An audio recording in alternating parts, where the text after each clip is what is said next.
I'm just saying that Wilkins has not been the same since he developed this allergy to sunlight. Yeah, well, I just hope he snaps back to himself before I start looking like Liberace. Too late. Anyway. Oh, hello. Hello, my friends. Look, it's YouTube. Hello, my friends. And welcome, once again, to the stately Vaughn Manor, where Roger and I have returned. And today, we're going to revisit The Vampire Chronicles by Anne Rice. The Vampire Chronicles. A very, very popular series of novels, most of which I've never read. But I was thinking recently about this series of books and how much I enjoyed the first few books when I read them, and how there are so many of them that I've never read and that I should read them. But when the hell am I going to do that? When the hell am I going to do that, Roger? It's actually probably going to be next year. I plan way ahead. I plan way ahead for my reading, because I've just got so much stuff going on this exciting channel.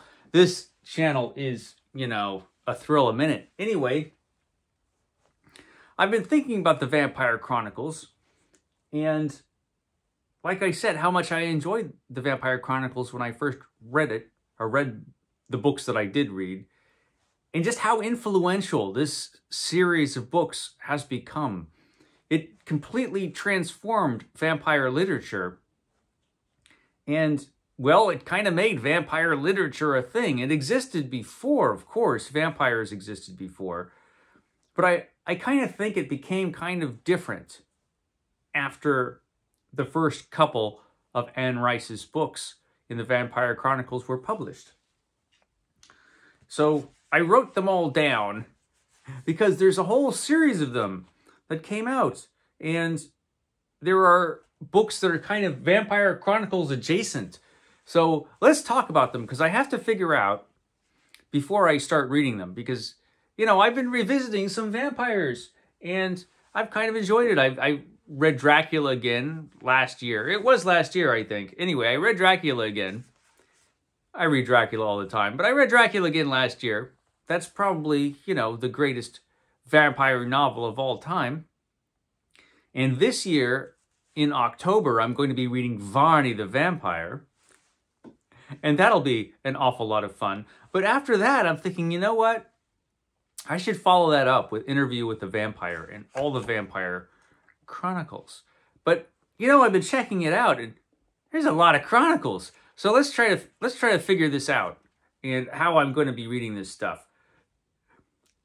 So the first novel was Interview with the Vampire, which came out in 1976, which was a popular book. It wasn't as popular, I believe, as it became later, but certainly well received. And I remember Stephen King writing about it, and he liked it a lot.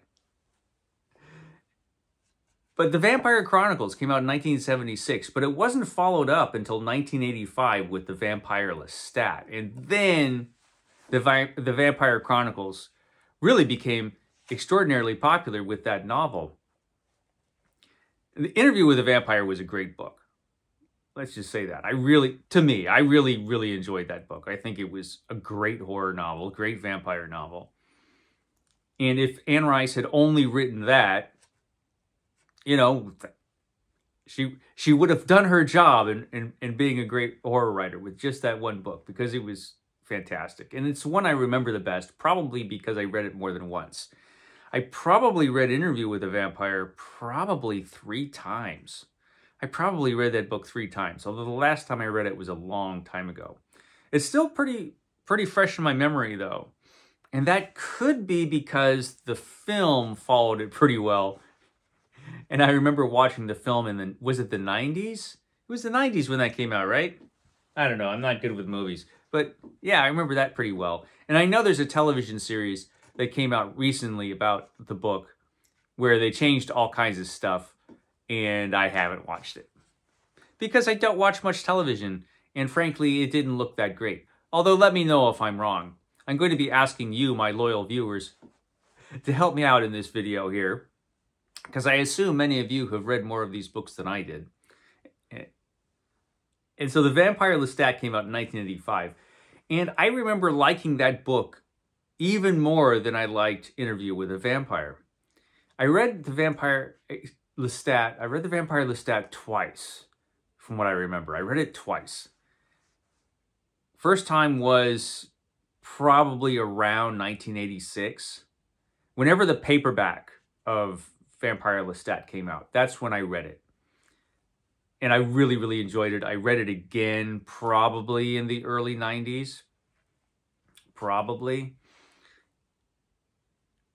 And, well, yeah, probably in the early 90s. The Queen of the Damned came out in 1988.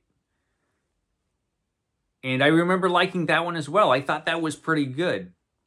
I don't think it was as good as the first two books. But I remember liking it. But I've only read that book once. So I read Queen of the Damned once in 1988. So I certainly am due for a revisit of that book. Then in 1992 came The Tale of the Body Thief. The Tale of the Body Thief. Which I remember reading. I remember liking it. I remember not liking it as much as the previous three books. But I remember liking it. I remember thinking it was pretty good. I remember being surprised that H.P. Lovecraft was mentioned. Although, if you know the plot of Tale of the Body Thief, you could figure out why H.P. Lovecraft was mentioned in that book. But yeah, that is actually the last of the Vampire Chronicles that I read. The next book that came out in the series was Memnoch the Devil in 1995. And I did not read that one. And I don't remember why I didn't read it. What was I doing in 1995? Let's see, I was 24. I was 24 in 1995. So what the hell was I doing? I think I was running a furniture store. I think that's what I was doing. I was a manager. Was I the manager of a furniture store at that time?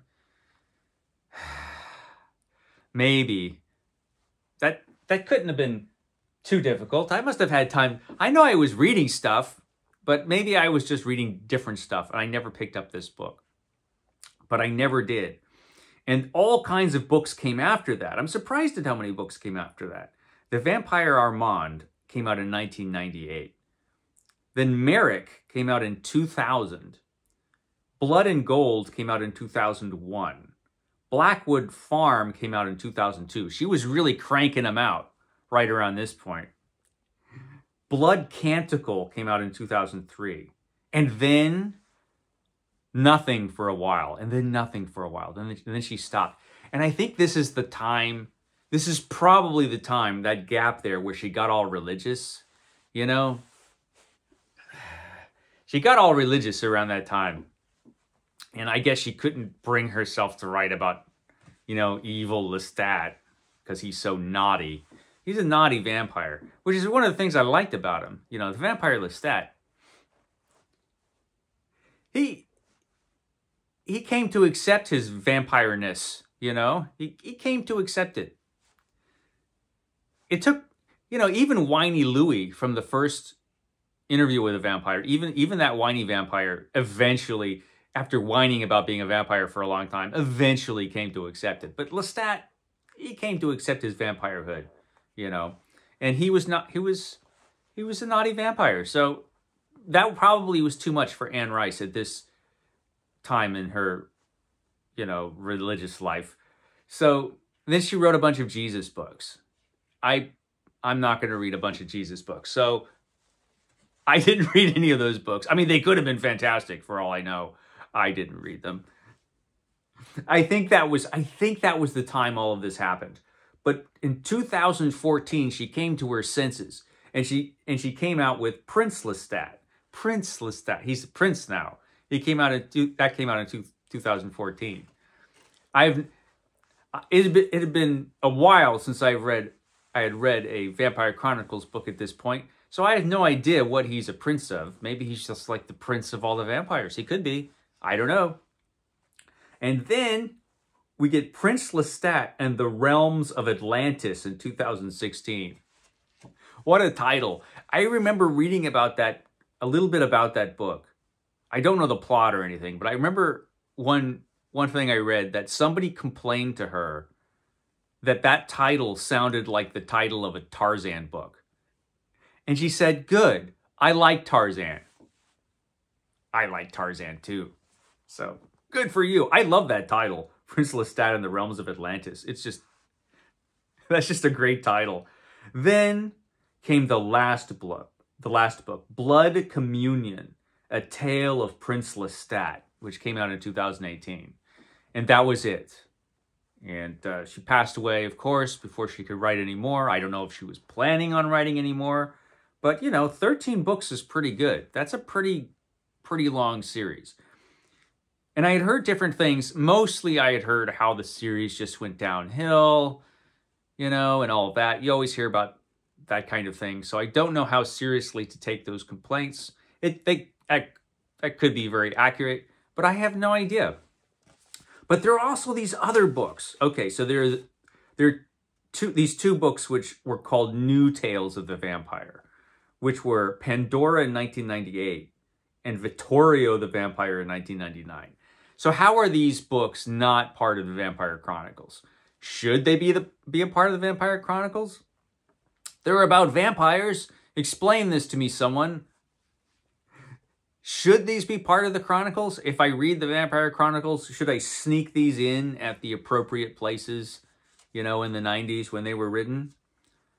I probably will, because they are Anne Rice vampire books, but maybe there's something else going on with these books that I don't know about.